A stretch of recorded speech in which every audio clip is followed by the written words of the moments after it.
자, 존 루키페르, 그리고 루크, 테오, 엠마 사일러스, 그리고 헤이든 베어까지 입장하고 있습니다.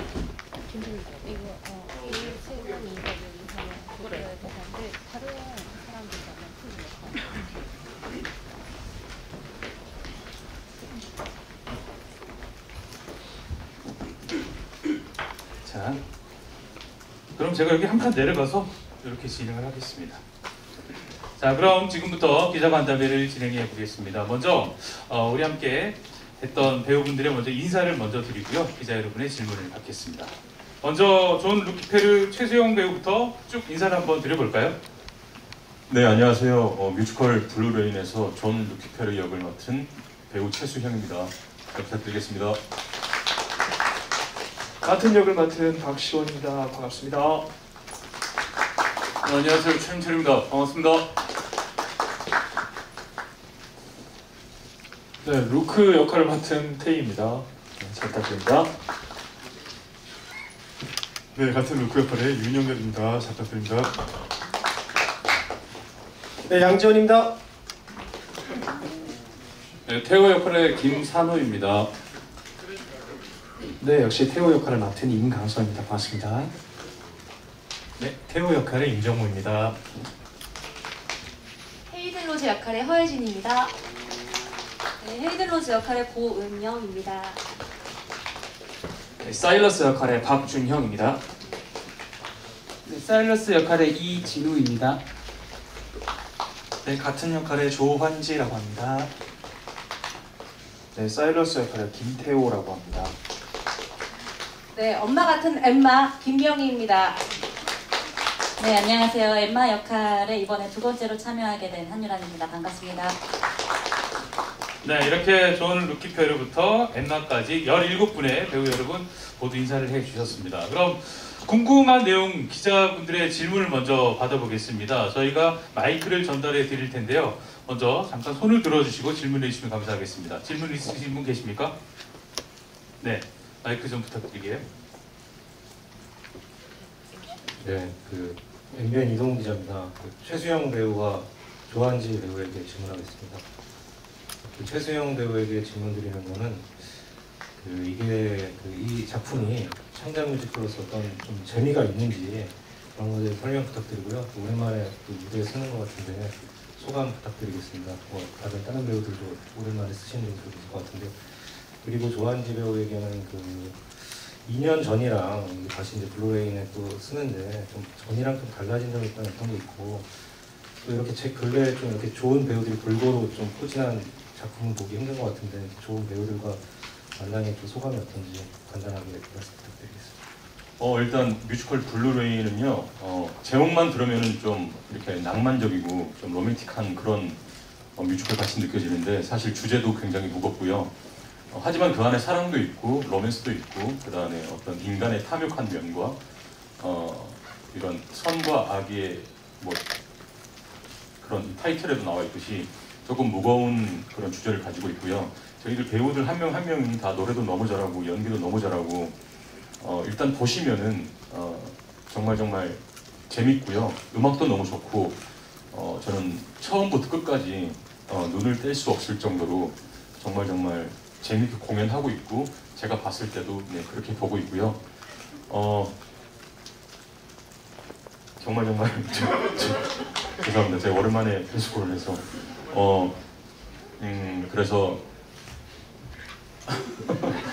그래서 한번 이렇게 보시면은 정말로 예, 재밌으니까 많은 관심 부탁드리겠습니다. 감사합니다.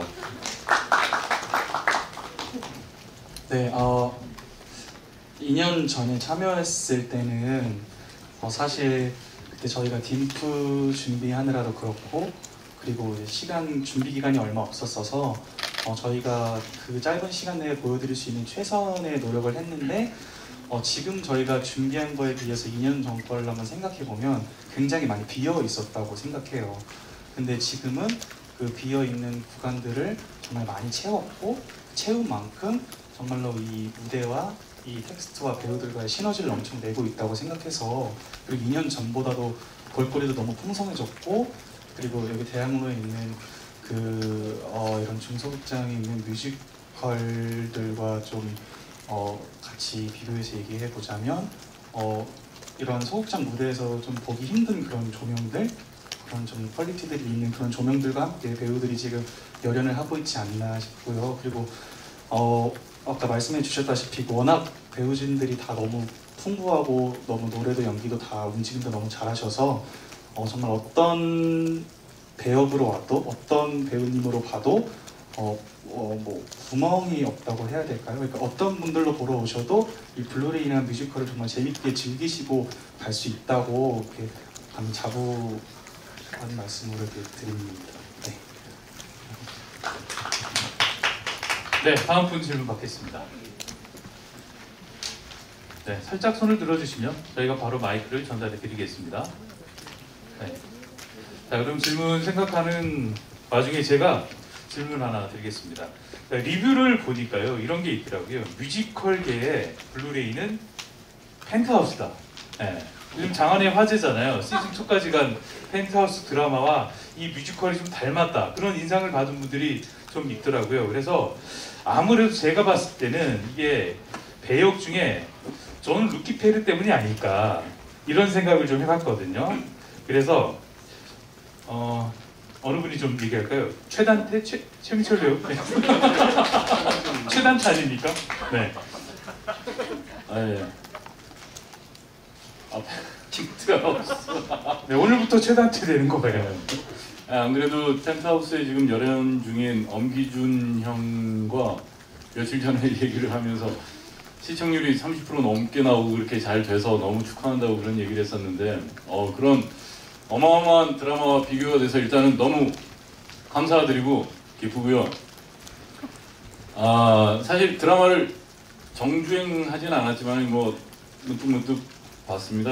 거기서 주단태와 저희 존 루키 페르가 비교가 된다는 것은 아무래도 그 주단태라는 인물이 자신의 이익을 위해서 어떤 자기의 가족이나 주위 사람들의 희생을 뭐 그냥 이렇게 정말 냉철하게 냉정하게 정말 악마 같은 그런 사람으로서 그런 희생을 강요하고 자기의 목적을 이루는 사람이어서 존 루키 페르와 굉장히 닮았다라고 뭐 그렇게들 봐주시는 것 같은데 뭐 정말 뭐 그렇게 보면 비슷한 것 같아요. 그 주단태는 어떤 자기의 어떤 사업과 기업, 어떤 자기의 왕국을 이루기 위해서 굉장히 노력하는 인물이라고 한다면은 사실은 둘 다 어떤 소시오패스적인 그런 걸 가지고 있겠죠. 그래서 죄의식이나 어떤 그런 것들 없이 자기의 가족들 뭐 저희한테는 뭐 아들들이 이렇게 다 있고 농담 삼아서 며느리라고 하는데 이런 사람들의 희생마저도 그냥 이용하고 뭐 그런 면에선 닮아 있다고 한다면은 존 루키 페르는 저희 마지막 대사에 제가 굉장히 중요하게 생각하는 대사인데 천국은 없다, 신은 없다. 신과 천국을 부정하면서 살아서 천국을 누리는 것만이 우리가 천국을 갈 수 있는 어떤 유일한 방법이다라고 존 루키 페르는 얘기하고 있습니다. 그 말은 단지 뭐 그런 어떤 멀리 있는 신과 천국을 기대하는 것보다 지금 살아 생전에 내가 누리고 싶은 것들을 다 누리고 원하고 싶은 걸 다 쟁취하고 만나고 싶은 어떤 욕망과 그런 것들을 다 이루는 것만이 천국이다라고 생각하는 게 존 루키 페르라고 할 수 있습니다. 그래서 그 천국을 이루는 열쇠는 아무래도 돈이 되겠죠. 그래서 그 돈을 이용해서 어떤 개처럼 벌어서 개처럼 쓰는 그런 인물이라고 생각합니다. 감사합니다. 자, 재밌게 답변을 해줬는데요. 또 다음 질문 한번 받아보겠습니다. 네. 자, 지금 바로 이 기사를 송고해야 되기 때문에 바꾼 그런 모양새거든요. 자, 그럼 제가 어디 있습니까? 네. 마이크 건네주시고요. 여기 뭐 그 연출 감독이 안 계셔서 우리 배우분들한테 여쭤보는데 그 작품 속에서 의자를 들었다 놨다 하고 막 계속 그러는데 소품인데 그 의자가 그 연기하시면서 뭐 어떤 속에서 이렇게 그 의자를 들었다 놨다 하는지 그런 자기들의 생각을 좀 어떤 분인지 한번 해주시면 고맙습니다. 번째 참여한 박준원 배우께서 답정너인가요? 네. 어떤 감정으로 의자를 들었다 놨다 이렇게 말씀하시면 사실은 이게 저희가 보시다시피 무대 장치가 대도구나 이런 것들이 없습니다. 의자로만 진행되는데 이 의자는 저희에게 분신과도 같은, 때로는 저희를 지켜주고 때로는 저희를 공격하고, 이 무대에서 그런 존재로서 저희에게 이 의자가 의미가 부여가 되고요. 이것들이 어떤 상황에서는 집이 됐다가 어떤 상황에서는 또 그 어떤 공간을 나눠주는 그런 장치로 이용하지만, 금방 말씀드린 대로 배우들의 어떤 심리적인 상황도 표현해줄 수 있다고 생각합니다. 공연을 보시면 아시겠지만 배우들이 각자 의자에 숨어요. 그리고 각자 의자에 앉고 각자 의자를 밀고 다니고 이런 퍼포먼스들이 있는데, 그건 역시도 그 의자가 어떤 그런 배우들 여기서 나와 있는 인물의 캐릭터의 어떤 그런 도구로 쓰여지지 않나 생각하고, 저희도 그렇게 한편으로는 의지하고 아무것도 없어서 배우들이 무대를 다 채워야 되는데 저희가 의지할 수 있는 건 배우와 의자밖에 없습니다. 그래서 그렇게 저희는 의자를 활용하고 의지하고 있습니다. 감사합니다. 네, 충분한 답변이 됐습니까? 이제는 네. 또 다음 질문 받아보겠습니다. 네, 가운데 계신 분 마이크 좀 전달해 주시고요.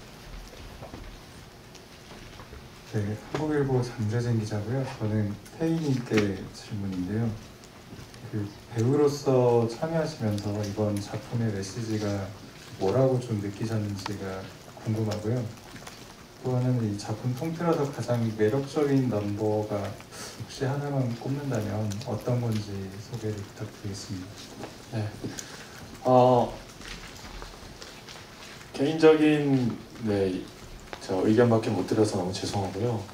제가 생각할 때에 이 작품은 사실 원작이 있기 때문에 도스토옙스키의 까라마조프의 형제들 브라더스 까라마조프를 각색해서 좀 블루레인만의 또 이야기로 꾸며낸 거라서 그 가족 안에서의 그 핏줄 안에서의 그 거부하고 싶은 아버지의 존재를 사리를 가지고 있는 아들들이 결국은 그 유전자 자체를 가지고 그만큼의 폭력성과 어떤 욕망을 향해 가는 인간의 모습을 나타냈다고 생각을 합니다. 말이 어렵죠? 저 얘기하면서 무슨 얘기하는지 모르겠는데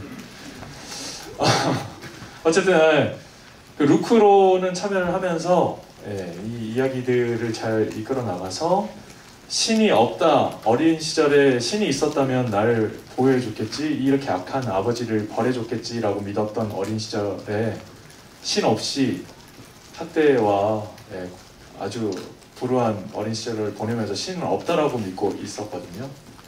그런데 사실 또 같이 그것을 견뎌내온 엠마의 나중에 메시지를 듣고 신은 무엇인가를 한번 고민을 했던 것 같고요. 그리고 신이 있고 없고 보다는 우리 주변의 사람들의 마음들이 그 신과 같은 존재의 믿음으로 반전나갈 수 있지 않을까 하는 메시지를 좀 전해주고 싶었습니다. 그래서 엠마랑 둘이서 만들어내는 씬에 집중을 좀 많이 했던 것 같고요. 좋아하는 넘버는 저는 게임 제일 첫 신의 손길을 나와야 되는데 그 엠마랑 하는 신의 노래는 신의 손길인데요. 저는 이제 말은 그렇게 했지만 게임 노래를 첫 곡입니다. 아까 제가 시연을 했던 그 넘버를 잘 시작해야 첫 단추가 잘 끼워져야 잘 달려가는 것 같기도 해서 애정이 많이 생겼습니다. 죄송합니다. 충분한 방송. 자, 충분한 답변이 됐습니까? 네, 다음 기자분 질문 받겠습니다. 네, 질문이 이게 물꼬를 탁 치면은 쭉 이어지거든요. 네, 주저하지 말고 그냥 편하게 말씀해 주시면 마이크 건네주시기 바랍니다. 이쪽에. 네. 이쪽에도 막 손 들어요 이제. 자, 오른쪽에. 네, 배우 김혜미 기자입니다. 그냥 얘기 듣다가 그냥 저도 문득 좀 생각이 난 질문이어서 그냥 이 자리에서 한번 드려볼게요. 지금 뭐 펜트하우스 뭐 얘기도 나오고 뭐 하는데요. 이게 원작 얘기도 나왔지만 이게 사실 그 고전 중에서도 그 예전 고전들이 스토리만 보면 막장 아닌 게 사실 별로 없어요, 진짜로. 근데 그게 막장이냐 아니냐를 구분할 수 있는 가장 쉬운 거는 개연성이라든지 그들의 심리를 쫓아가는 추적 그리고 이런 것들이 누가 보면 그 사람을 쫓아갈 수 있느냐가 다 다르기 때문이거든요. 나의 그동안의 가치관이라든지 뭐에 따라서 뭐 생활 환경에 따라서 뭐 보는 그게 다 달라지기 때문에 그래서 고전은 또 고전의 그 의미가 있는 것이죠. 근데 이 작품을 보고 만약에 관객이 펜트하우스를 얘기했다면 이거 과연 잘 보여주고 있는 거예요.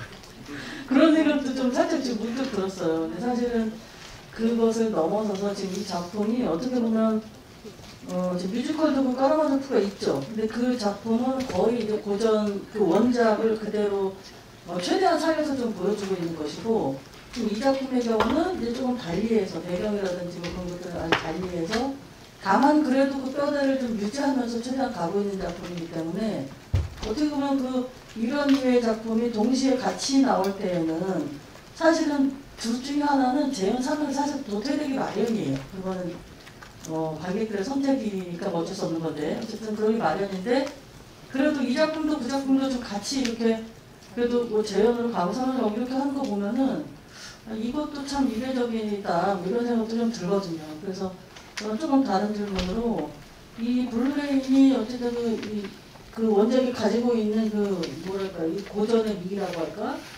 문학적인 어떤 그런 것들 그것을 그래도 고스란히 좀 갖고 있기 때문에 그것을 좀 최대한 살려보고자 하는 물론 그것도 있을 것이고 그러면서도 요새에 맞춰서 이렇게 각색한 그것도 좀 보여줘야 되는 의미도 있을 것이고 그 두 가지를 어쨌든 같이 가져가야 되는 책임이 지금 이 작품에는 있잖아요.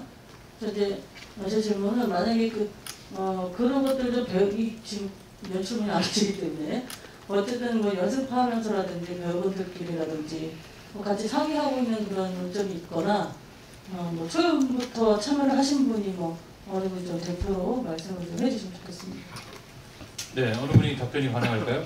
원작과의 개연성을 좀 말씀해 주시는 것 같기도 하고요. 네. 자, 엠마 쪽에서 한번 답변을 드리겠습니다. 네. 일단 제가 이런 무거운 답변을 해도 될지 모르겠지만 어찌됐든 저희가 뭐 펜트하우스랑 비교가 된다는 것 자체가 사실 감사하지만 그 단면적인 것들만 봐주시는 것 같아요. 저희는 사실은 선과 악에 대한 이야기, 정말 더 깊은 심도 있는 인간의 본능에 대한 이야기를 하고 있는데요. 그래서 사실 그 루크의 라인을 따라가다 보면 저 개인적으로 루크의 라인을 따라가다 보면 정말 그 선에 대해 악에 대해 어떻게 마주해야 하고 우리가 어떻게 받아들여야 하며 어떻게 살아가야 할지를 잘 볼 수 있다고 생각을 해요. 그리고 그 고전이 주는 무게감을 우리가 어떻게 무대에서 녹여내야 될지 굉장히 많은 고민을 했기 때문에 연습 초반에 한 2, 3주는 거의 테이블을 놓고 서로 그런 얘기를 많이 나눴던 것 같아요. 그 선배님들도 그렇고 배우분들이랑 연출부랑 같이 많은 고민을 했고 그 루크 캐릭터별로 어쩌면 놓치고 갈 수 있는 부분들에 대해서 저희가 이번에 조금 바꾼 부분들도 있거든요. 그런 서사적인 부분들을.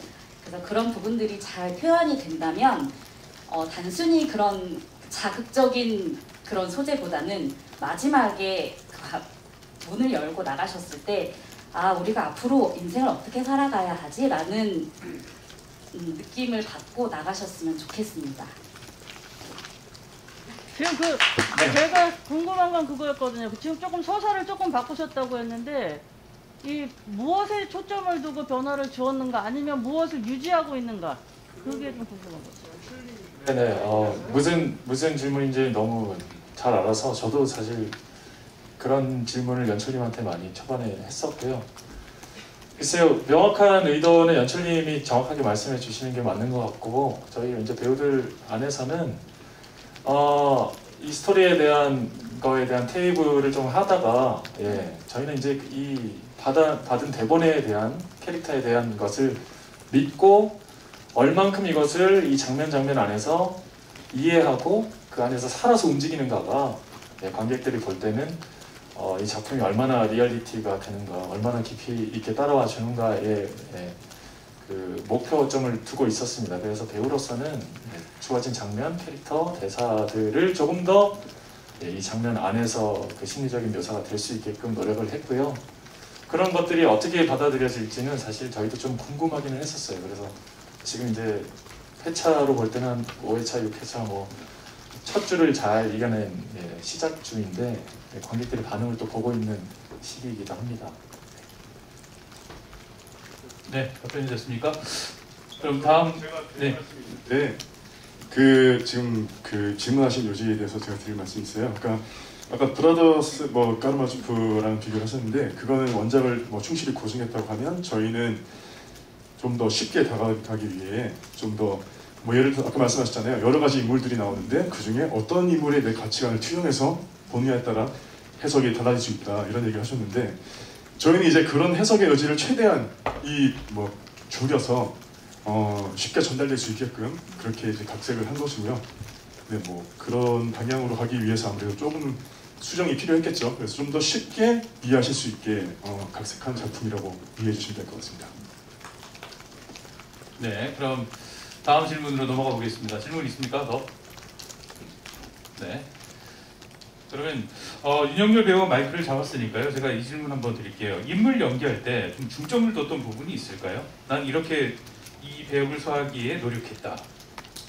네, 아까 이제 태희가 한 얘기인데 루크라는 인물은 어렸을 때부터 이제 아버지에게 학대를 많이 받으면서 폭행을 당하면서 자라온 인물이고 그 속에서 살아남기 위해 어쨌든 테오라는 형은 집을 뛰쳐나가요.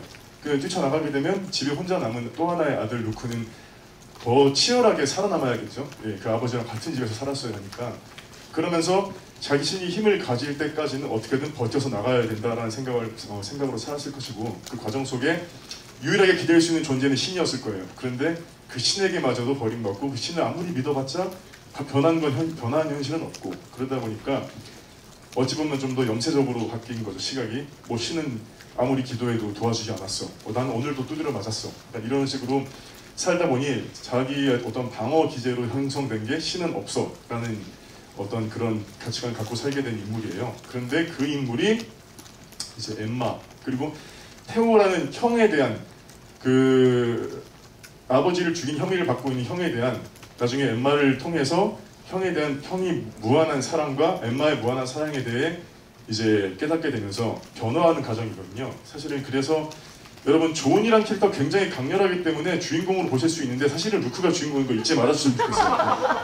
저희가 게임부터 시작해서 항상 쭉 끌고 가기 때문에 그 저희를 잊지 말아주세요. 그래서 아니 그래도 한 번 더 상기시켜드리고 싶어서 그래서 사실 아까 어떤 분이 말씀하셨는지 모르게 기억이 잘 안 나는데 루크의 서사를 따라가 주시면 무엇을 이야기하고 싶은지가 무엇을 얘기하고 싶은지가 더 명쾌하게 보이실 겁니다. 저희도 그걸 더 명쾌하게 느끼실 수 있도록 열심히 연기할 거고요.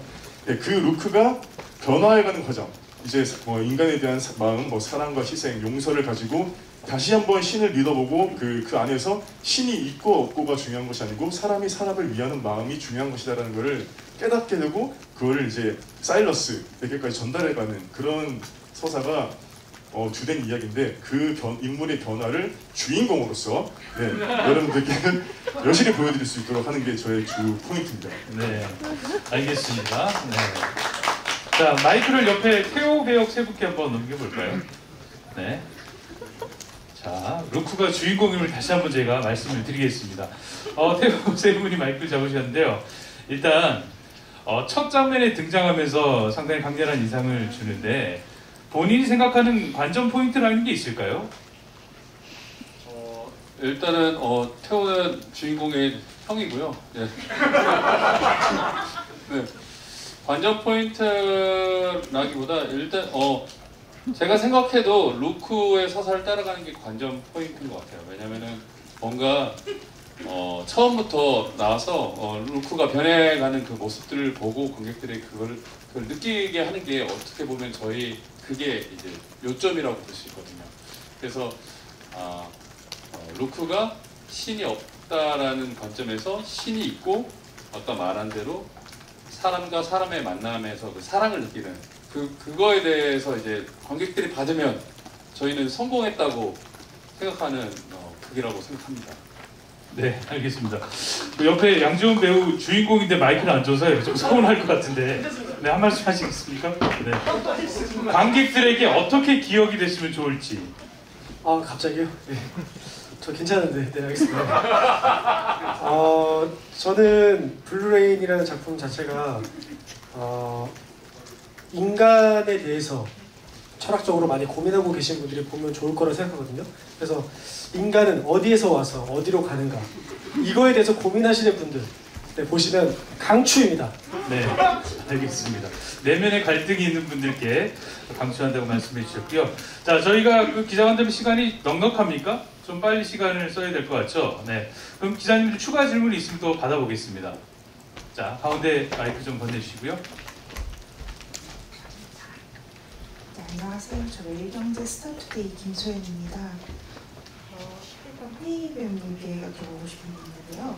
이제 계속 그 공연을 하셨잖아요. 근데 코로나 시대 공연이라는 게 사실 말처럼 쉽지만은 않은 일이고, 그리고 기대막을 하는 경우도 있고 아예 무대 못 서는 경우도 있는데, 혹시 연습하는 동안 그런 불안감은 없었는지, 또 가장 중요하게 생각했었던 점이 뭔지 궁금하고요. 또 하나는 아까 재연에서 더 완성도가 높아졌다고 하셨는데, 그래서 초연에 이어서 이제 재연을 다시 볼 관객들이 재연에서 주목을 해줬으면 하는 부분이 뭔지 궁금합니다.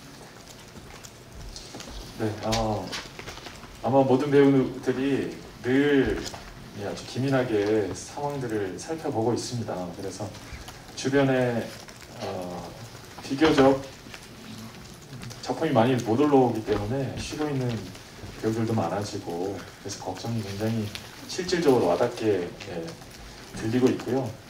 근데 또 생각해보면 저 캐츠 내한을 지금 하고 있잖아요. 그 배우들은 한국은 어메이징한 곳이다, 이렇게 공연을 올릴 수 있다는 게 정말 기적적이다 이야기할 정도로 방역 수칙을 철저히 잘 지키는 곳 중에 하나가 또 이 무대라고 생각을 합니다. 그래서 배우들끼리도 한 명이 걸리면 다 걸릴 수밖에 없는 사실 시스템인데도 불구하고 비교적 굉장히 철저하게 잘 해서 지금 무대를 계속 이어나갈 수 있음에 감사하고 있고요.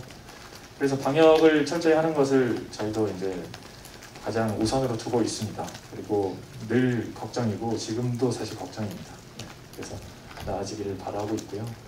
재연이 더 완성도가 높아졌는지는 잘 모르겠어요. 제가 재연만 해가지고 초연도 완성도가 있었습니다. 네, 근데 재연은 하고자 하는 이야기의 방향들이 조금 더 가지가 많아졌다라고 봐주시면 좋을 것 같아요. 그래서 캐릭터들이 사실은 저희 배우들이 다 욕심을 가지고 잘 만들어내고 있습니다만, 루크가 주인공이라서 루크를 따라와 주시는 걸 1번으로 두시고요. 다른 캐릭터들도 이렇게 따라가 보시면 인간으로서 해야 되는 어떤 고민들을 저 사람 상황에서는 이렇게 또 변화될 수 있겠구나라는 재미가 또 있습니다. 그래서 각각 캐릭터별로 완성도 있게끔 나아갈 수 있도록 연습을 많이 했던 것 같습니다. 감사합니다. 네, 다음 기자분 질문 받겠습니다. 네, 마이크 간단하게 한번 더. 질문 하나만 할게요. 마이크 안 줘도 될 것 같은데. 그냥 가볍게 질문, 그냥 갑자기 궁금해서, 저 김태우신가요? 네, 저기 그리스도 하시고 뭐 하셨잖아요. 저는 그 작품이나 이런 거 보면 좀 밝은 작품들 많이 좀 하셨었고, 그 어나더 컨트리였나? 그것도 물론 있기는 했는데, 앞에 지금 추정 연출 작품 하시면서 스모크하고 좀 이 작품 하시고 계시는 것 같아요. 뭔가 이렇게 갑자기 좀 다크한 작품들로 옮겨 그런 것도 좀 있네요. 그래서 혹시 그런 좀 뭐 조금 다른 재미랄까? 뭐 그런 것들을 좀 느끼고 있는지 궁금합니다. 네, 일단 질문이 저도 많이 생각하고 있었던 거라서 질문이 받으니까 기분이 참 좋네요. 저도 생각하던 거라 지금을 말씀드리고 싶은데, 맞습니다. 근데 작품 때문에 뭐 밝고 그런 것도 있지만 기본적으로 배우가 작품을 만났을 때 그 작품에 대해서 고민하고 캐릭터를 연구하는 과정에서 배우 자체가 성장하는 과정이 있다라는 걸 스모크를 하면서 처음 알았거든요. 그게 이제 그래서 저는 추정화 작가님의 글을 읽으면서 그리고 제가 연기를 하면서 정말 많이 성장했다고 생각했어요. 근데 그만큼 다루고 있는 주제도 참 무겁다라기보다는 생각을 많이 하게끔 하게 되는, 그러다 보니까 작년 여름쯤부터 해서 모르겠어요. 저는 그렇게 생각하는데 저는 참 많이 인간적으로 성장했다고 생각하거든요. 그래도 아직 철이 없고 어리긴 한데 그래도 그런 과정이 있어서 지금의 제가 있는 것 같고, 그래서 그런 작품을 하나둘씩 하면서 조금씩 이렇게 어른이 되어가는 느낌이 들기도 합니다. 감사합니다. 네. 자, 그러면 질문이 더 없으면 이제 좀 기자간담회를 줄여볼까 하는데요. 괜찮습니까? 자, 그럼 끝으로 제가 질문 하나 더 드릴게요. 저는 보면서 엠마 역할이 또 좀 중심을 잡고 있다는 느낌도 받았거든요. 김명희 배우. 에피소드가 있거나 아니면 어떻게 기억됐으면 좋겠다 말씀 부탁드릴까요? 저희 작품이요? 배역도 그렇고요. 네. 네, 에피소드라 하면 저희 여기에 정말 이제 돌쟁이를 둔 첫 돌을 맞이한 아빠가 둘이나 있어요. 한번 일어나 볼까요? 박수 한번 받으세요. 네. 일어나봐. 박수 좀 주세요. 네, 김산호 그리고 박시원 두 배우. 네, 그래서 축하드립니다. 네. 쌍둥이 돌, 아이 돌. 그래서 저희가 이렇게 조금씩 마음을 모아가지고 연습하는 중에 막 아빠 목 조르고 막 이런 아주 격한 씬에서 반지 전달식을 한 적이 있어요. 그게 가장 기억이 남아요. 너무 팀워크도 너무 좋았고 우리 서로 이 배우들 안에서 굉장히 사랑 넘치는 연습 시간들이었고요. 우리가 그렇게 만들어낸 만큼 이곳에 오시는 관객분들이 현실에 약간 지쳐있고 뭔가 고민이 많으시고 힘 빠져 계신 분들이 있다면 우리가 만들어내는 작품을 통해서 그런 사랑 가득한 어떤 에너지들을 좀 많이 받아가셨으면 좋겠다, 그런 생각을 하면서 그때 섭니다. 꼭 그렇게 받아가셨으면 좋겠습니다. 네, 그럼 더 이상 질문이 없으면 이것으로 기자간담회를 모두 마치겠습니다. 그리고 추가로 말씀드릴게요. 블루레이는 이곳에서 6월 6일까지 계속해서 공연이 진행됩니다. 인간은 정말 끊임없이 내 안에 있는 또 다른 자아와 그리고 성과학에 대해서 고민하는데요. 많은 분들이 뮤지컬 블루레인을 통해서 한 번쯤 다시 고민하고 해법을 찾는 시간이 됐으면 좋겠습니다. 그럼 배우분들 다 일어서서 인사하면서 마치겠습니다. 자, 인사드릴게요. 차렷! 인사!